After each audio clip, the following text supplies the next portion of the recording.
আসবো? হ্যাঁ ভাইজান, আসো।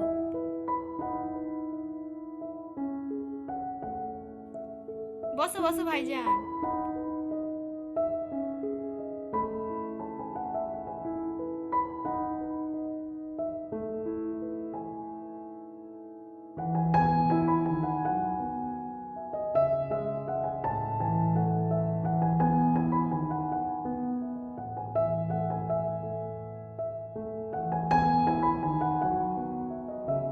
তা আসতে কোনো অসুবিধা হয়নি তো? না না, কোনো অসুবিধা হয়নি।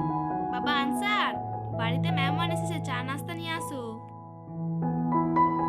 দাদা, মনে হয় ছেলেটার নামই আনসার। হুম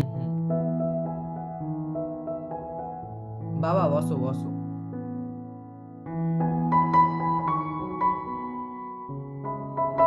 এই হচ্ছে আমার বড় ছেলে আনসার, এর ব্যাপারে তোমাদের কাছে বলেছিলাম।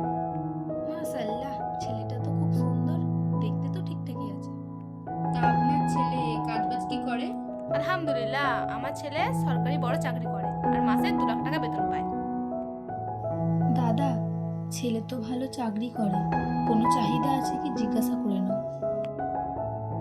তা ছেলে তো আমাদের খুব পছন্দ হয়েছে, তাহলে আপনাদের যদি কোনো চাহিদা না থাকে তাহলে বিয়ের কথা এগিয়ে নিয়ে যান। না না, আমাদের কোনো চাহিদা নেই। আমার ছেলের জন্য 70 লক্ষ টাকার BMW গাড়ির সম্বন্ধ এসেছিল, আমরা বারণ করে দিয়েছি। বাকিটা আপনাদের ইচ্ছা। হ্যাঁ কি? চাচা চলো এখান থেকে ওঠো। আরে আফজল ভাই, বসো বসো বসো।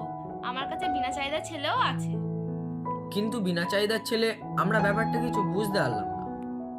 বাবা মিজানুর, এদিকে একবার আয় তো। আম্মু কি হয়েছে?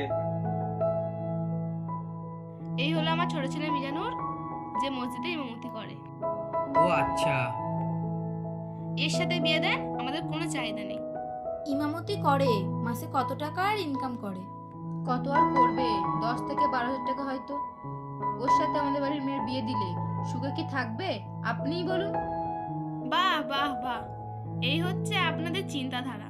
যে টাকা পয়সা ইনকাম করে তাকে সবাই চায়, আর যে আখিরাতের জন্য কাজ করছে তাকে কেউ চায় না। এই হচ্ছে সমাজে আপনাদের মতো মানুষদের চিন্তাধারা।